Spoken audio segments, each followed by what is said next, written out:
Everyone's first day of high school is the same: confused, bewildered, and lost among the masses, struggling to differentiate yourself from the crowd.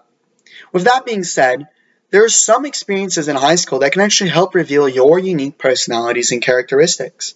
It's these experiences that can help us find a sense of self-worth and importance in the very large campus of CSUN. After 4 years of being a part of a robotics team, certain of my unique personalities were either developed or revealed to me.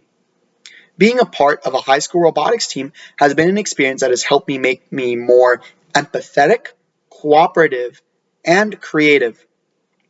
Firstly, robotics turned me into a more empathetic person. When I was on the team, I was the leader of a robotics sub-team.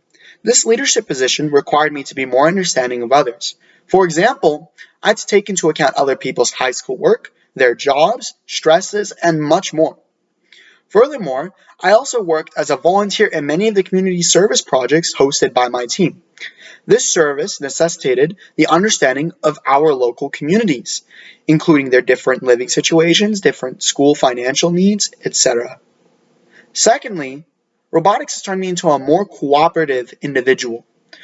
One area that necessitated cooperation was when it came to budget management. Working as a team means that I must take enough money for my sub-team, but also try to minimize the total amount of money I took. On top of that, I must also be able to distribute money to the correct areas within my own team, requiring a lot of cooperation amongst teammates.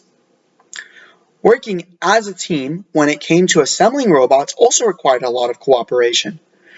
When we design parts, it must not only function, but it must also work in unison with other people's parts. This required much communication and cooperation with my other teammates.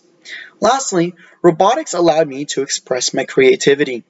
This creativity is most apparent when I worked in the design team in the first few weeks of the build season.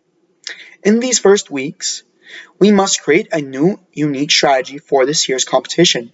Then, we must design a robot with those strategies in mind, while also taking into account our team's limitations. Once in the competition, I must also be able to create quick, on-the-fly solutions for any problems that occur along the way. And all of this requires a ton of creativity. Certain experiences can help develop a person's unique identity. For me, robotics has helped me become a more empathetic, cooperative, and creative person. Without robotics, I know that I would have left high school, found many of the essential skills and characteristics that I will rely on for the rest of my life.